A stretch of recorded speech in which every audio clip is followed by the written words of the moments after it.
In 15 years, the population on the Charleston Peninsula is projected to increase by 25,000.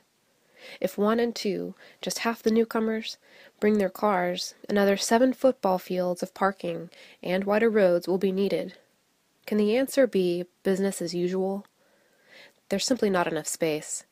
That's why Charleston has a huge stake in finding other ways for people to get around, ways like walking and using bikes. And a key step in the overall picture is crossing the Ashley River on foot or by bicycle.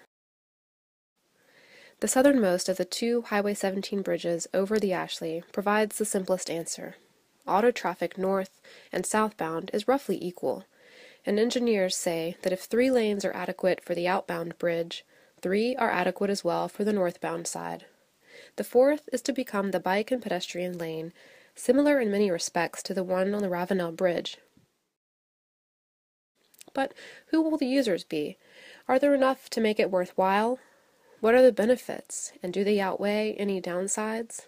And finally, how will it actually work? First, who will use it? People who want more exercise, a more active lifestyle. There's a sizable population in West Ashley, with many young professionals and a large portion of them working on the peninsula. And there's evidence that a substantial number have at least some interest in commuting by bicycle or on foot. Bicycle tourism is also on the rise, and the bridge is part of the Maine to Florida East Coast Greenway. Finally, as we've seen with the Ravenel Bridge, there's a big appetite for facilities like this, for sightseers, for friends and families, just for walking together. So the bridge is not just a transportation conduit, it's a kind of park. The rising number of people on bikes shows they want to connect with nature and with our deep history. Young people aren't content to stay inside a car to do that. Obviously, we all have a stake in slimming down. 1/3 of us nationally are now obese at some level. Exercise, especially the kind that we can build into our daily routines, can make us healthier and happier, and make a big dent in the cost of healthcare. Wherever you go, it's clear. More and more people prefer to take at least some of their short trips on foot or bicycle rather than by automobile. So there may be a will, but is there a way? Incentive to do this is low because without a safe way over the Ashley River, there isn't a safe, reliable, connected network of routes. So when this bike and pedestrian lane becomes a reality, who will use it? City of Charleston planners, basing their figures on who's currently using the Ravenel Bridge, project that at least 750 people will use it daily. That's 1,500 trips. We think this is a low estimate because the Ravenel Bridge is steep and long. The Legare Bridge is just the opposite, short and flat, physically much more manageable. The impact?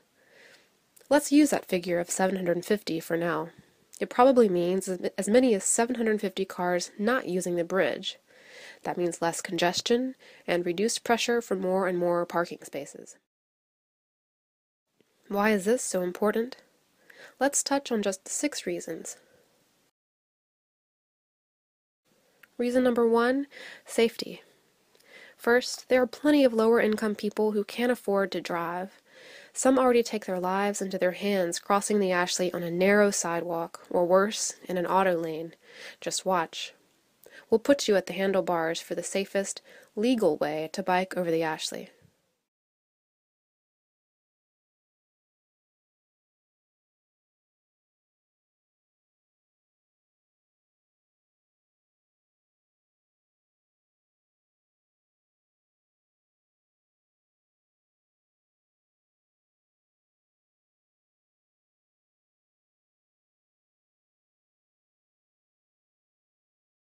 Would you try this yourself? Or allow your child to try it? Moving on to reason 2. It's a key factor in our city's competitive standing. Young people and families are demanding more active lifestyles, the ability to enjoy their surroundings. Companies trying to attract promising young workers are demanding the same thing, an alternative to driving cars. Reason 3.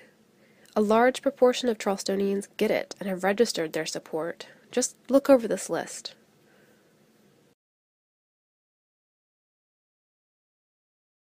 Reason 4. We're seeing this play out in real estate prices and how developments are planned.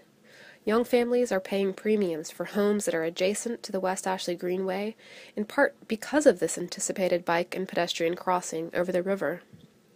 And the 300 apartment unit on the right, now under construction at Folly and Albemarle, attracted investments and customers for the very same reasons. Reason 5.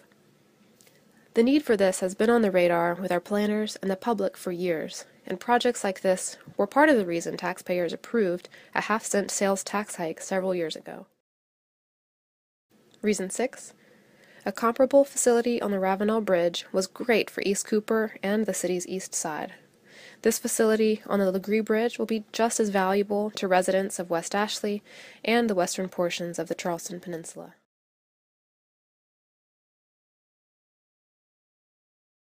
Here's how the lane will work.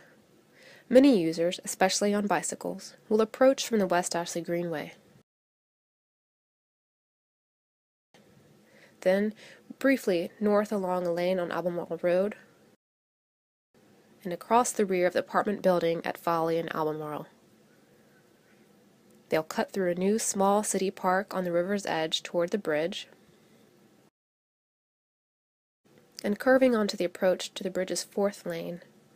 You can see how the path moves up to occupy the far right-hand lane on the Legare Bridge, where barricades will separate the cars from people on foot and on bikes. It's a short distance across the bridge to Lockwood Boulevard, where people on foot or on bikes will be able to go south on Lockwood, or with new traffic signals directly across onto B Street. But what about the cars? What will this do to auto traffic?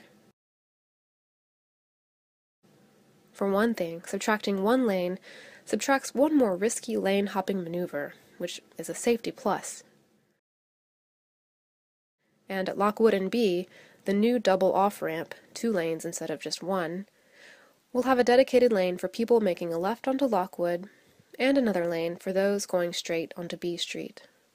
This double width should help cut the congestion that often occurs here in the morning rush. Overall trip times will hardly suffer. So, the T. Allen Legare Bridge, perhaps in its final decade of service to the greater Charleston area, will adapt once again and serve as the very linchpin for bicycle and pedestrian connectivity. Charleston Moves believes the bike and pedestrian traffic on it will outrun our predictions quickly.